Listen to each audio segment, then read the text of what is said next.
Hello, good morning అందరికీ. శుభోదయం. Happy Hanuman Jayanti సందర్భంగా మనం ఇవాళ చేసుకోబోయే రెసిపీ పూరీ షీరా. పూరీ షీరాకి కావాల్సిన సామాగ్రి ఇవి. ఫస్ట్ మనం పూరీకి చూసుకుందాం. పూరీకి మనకు కావాల్సింది పిండి, ఓమా, గోధుమ పిండి, మైదా నేను వాడనండి. గోధుమ పిండి, ఓమా, ఉప్పు, వాటర్. మీరు కావాలంటే అలవాటు ఉన్న వాళ్ళు మైదా వాడుకోవచ్చు, కానీ ఈ మధ్యలో కొద్దిగా కాప్స్ అది ఇంత అంటున్నారు కాబట్టి మనం గోధుమ పిండి వాడుకోవడం శ్రేష్టం. ఫస్ట్ మనం పిండిలో కొద్దిగా ఓమా, సాల్ట్ వేసి మనం వాటర్తో పిండిని మరీ చపాతీ పిండిలాగా సాఫ్ట్ కాకుండా కొద్దిగా గట్టిగా కలుపుకొని నానుపుకొని అందులో కొద్దిగా ఆయిల్ వేసి దాన్ని మంచిగా సాఫ్ట్గా దాన్ని మంచిగా రుద్దుకొని పెట్టుకోవాలి. మనం పక్కకు పెట్టేసుకుంటే మనకు షీరా అయ్యేంత టైంలో మనకు ఈ పిండి అనేది నాని మన పూరి అనేది మంచిగా ఉబ్బి వస్తుందన్నమాట, మంచిగా పొంగుతుందన్నమాట. పూరి మనకు అంటుకోకుండా కట్టల్లాగా కాకుండా పొంగి మంచిగా సాఫ్ట్గా వస్తాయి. మనము ఇప్పుడు షీరాకు ఒక కడాయి పెట్టుకొని అందులోకి ఒక 2 to 3 టేబుల్ స్పూన్స్ ఆఫ్ గీ వేసుకోవాలి. నెయ్యి వేసుకున్న తర్వాత ఇందులోకి మనం ఫస్ట్ పలుకులు వెంచి పెట్టుకుందామండి. కాజు ఇంకా బాదాం రెండు మనం సన్నటి సెగ మీద గోల్డెన్ బ్రౌన్ వచ్చే వరకు మంచిగా వాటిని వేపుకొని ఫ్రై చేసుకొని వాటిని తీసి పక్కకు పెట్టుకోవాలి. ఫ్లేము చిన్నగా పెట్టి సిమ్లో పెట్టి ఫ్రై చేసుకోండి, లేకపోతే అది ఒకటేసారి మాడిపోతాయి, లేకపోతే అవుట్ లేయర్స్ బ్రౌన్గా వచ్చేసి ఈవెన్ కలర్ రాదు.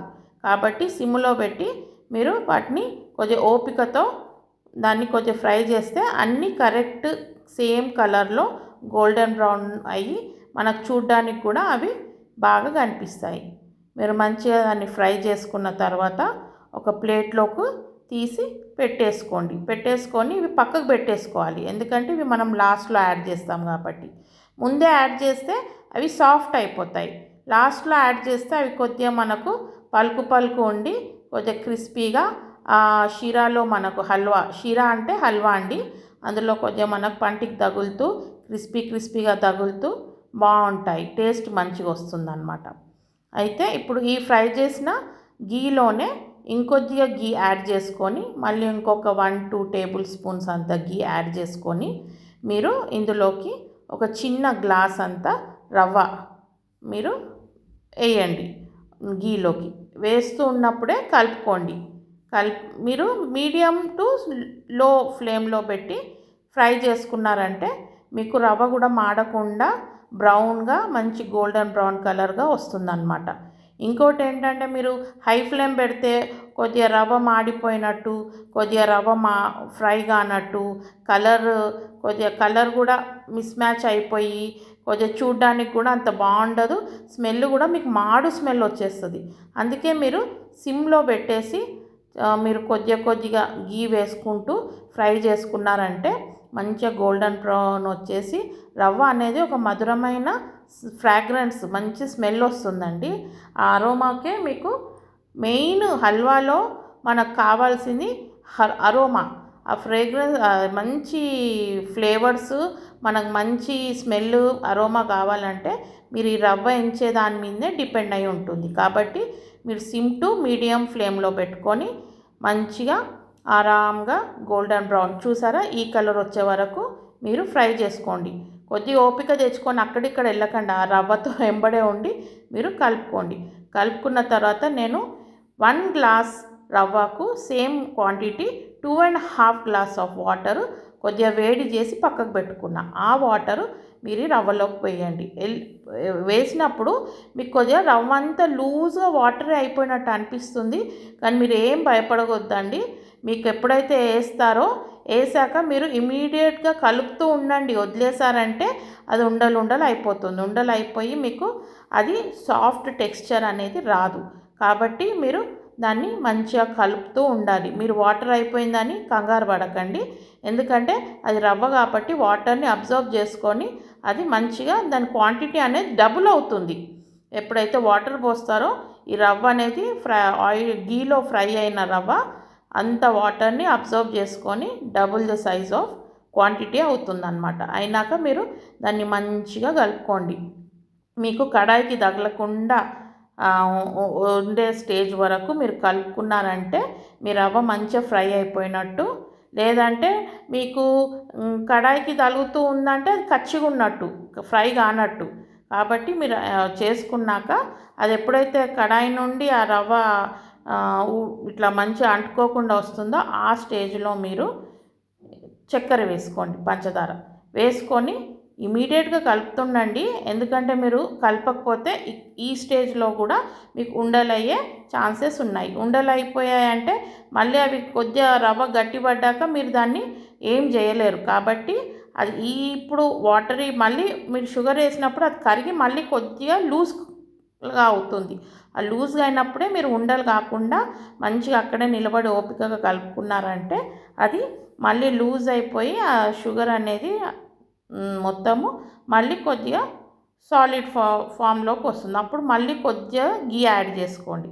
మళ్ళీ కొద్దిగా గీ యాడ్ చేసుకొని దాన్ని ఫ్రై చేసుకున్నారంటే అది మంచిగా మనకు ఎప్పుడైతే బాగా ఫ్రై అయిపోతుందో గీతో రవ్వ షీరా అనేది మనకు తర్వాత పక్క నుండి కొద్దిగా గీ వదులుతూ ఉంటుంది. అప్పుడు మనకు తెలిసిపోతుంది షీరా మనకు రెడీ అయినట్టు.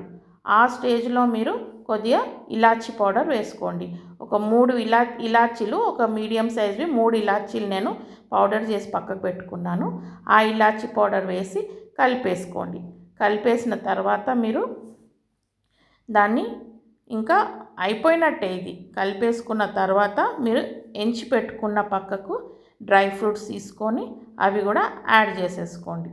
యాడ్ చేసుకొని వాటిని మంచిగా మిక్స్ చేసుకోండి. సో దట్ మీకు each and every bite of halwa sheera స్పూన్లో మీకు ఈ పలుకులు మీ నోట్లోకి పంటికి తలిగేలాగా మీరు చూసుకున్న మంచిగా మీరు మిక్స్ చేసే దాని మీదే ఉంటుంది. మొత్తం ఈవెన్లీ అంతా హల్వాలో షీరాలో ఆ పలుకులన్నీ స్ప్రెడ్ అయ్యేలాగా కలిపేసుకొని పెట్టుకోండి.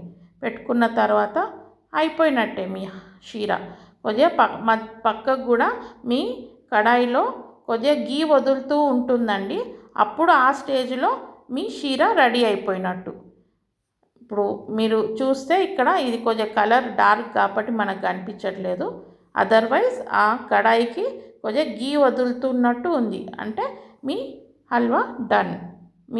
ఇప్పుడు మనం నెక్స్ట్ చేసేది పూరి. ఇది తీసి పక్కకు పెట్టేసుకోండి. చూడండి ఎంత బాగుందో. ఎంత ఇట్లా మంచిగా స్లైస్ లాగా వస్తుంది. అది ఇట్లా ముద్దలాగా కాకుండా ఇట్లా అది మనం పక్కకు పెట్టేసుకుందాం. సో దట్ అది కొద్దిగా చల్లారుతుంది. తర్వాత మీరు నానబెట్టుకున్న పూరి పిండి తీసుకొని కొద్దిగా దాన్ని మళ్ళీ ఒకసారి ఒక 2 minutes దాన్ని మంచిగా దాన్ని ఇది చేసుకొని అందులో ఒక 5 పూరీసా 6 పూరీసా ఎన్ని చేసుకుంటారో ఫస్ట్ అంత పీస్ తీసుకొని దాంట్లో అది మంచిగా సాఫ్ట్గా చేసుకొని దాంట్లో డివైడ్ చేసుకోండి ఈక్వల్గా. సో దట్ మీకు అన్ని పూరీల సైజు ఈక్వల్గా రావడానికి. దానికి అన్ని పిండి బయటనే పెట్టారనుకోండి, ఆ పిండి ఏంటంటే పైన ఆరిపోయినట్టు అయ్యి మీరు పూరి చేసినాక పైన క్రాక్స్ లాగా కనిపిస్తాయి. అట్లా బాగుండదు. కాబట్టి మీరు కొద్దిగా పిండి తీసుకొని ఒక 5 ఒక 4 అట్లా అంత మట్టుకు తీసుకొని పేడల్లాగా చేసి పక్కకు పెట్టుకొని మీరు అవి రౌండ్గా రోల్ చేసుకొని పెట్టుకున్నాక పూరీస్ అవి మళ్ళీ మీరు ఫ్రై చేసేంత లోపు మీకు అక్కడ ఆయిల్ చల్లగా అయిపోతుంది కదా. కాబట్టి ఇవి ఫ్రై అయ్యాక మళ్ళీ నెక్స్ట్ బ్యాచ్ చేసుకుంటే మీకు టైం కూడా కలిసి వస్తుంది. ప్లస్ మీకు పూరి కూడా డ్రై కాకుండా పిండి మీకు మంచిగా సాఫ్ట్గా ఉంటుంది. కాబట్టి ఒక 5 పేడాలు చేసుకొని వాటిని పూరీలాగా మంచిగా రౌండ్ షేప్లో, ఎక్కువ లావు కాకుండా ఎక్కువ సన్నం కాకుండా. లావు అయితే పూరి లావు అయిపోతుందండి, దాన్ని అంత టేస్ట్ అనిపించదు. సన్నగా అయిపోతే అవి పొంగవు. కాబట్టి మీరు మీడియంగా చేసుకొని అన్నీ పెట్టేసుకొని పక్కకు మీరు బాండీలో ఆయిల్ పోసి పెట్టుకుంటారు కదా, అది వేడేదిందా లేదా చూసుకొని అందులో ఒక్కొక్క పూరి వేసి ఫ్రై చేసుకోండి. మీరు ఫ్రై చేసుకునేటప్పుడు మంచిగా పొంగిపోతుంది.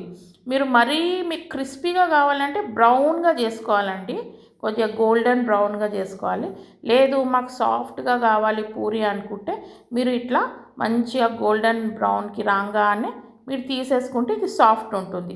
లేదు మాకు కొద్దిగా క్రిస్పీగా ఉండాలి అనుకునే వాళ్ళు ఈ పూరిని ఇంకొద్దిగా బ్రౌన్ కలర్లో చేసుకోవచ్చు ఫ్రై. బ్రౌన్ కలర్ చేసుకున్నప్పుడు అప్పుడు ఏమవుతుంది, పైన పొర కూడా మనం ఫింగర్తో ట్యాప్ చేస్తే అవి ఇదైపోతుంది. కాబట్టి అంత క్రిస్పీ అవుతాయి. మనకు అట్లా వద్దు, మనకు సాఫ్ట్గా కావాలి, కొద్ది ఏజ్ వాళ్ళు కూడా ఉన్నారు, వాళ్ళు తింటారు అనుకుంటే ఇది బెటర్. ఎందుకంటే కొద్ది ఏజ్ వాళ్ళకు అట్లా పొర ఉన్న చపాతీ అయినా పూరి అయినా తిన్నప్పుడు వాళ్ళకి గొంతులో తడినట్టు అనిపిస్తుందండి, తడుతుంది.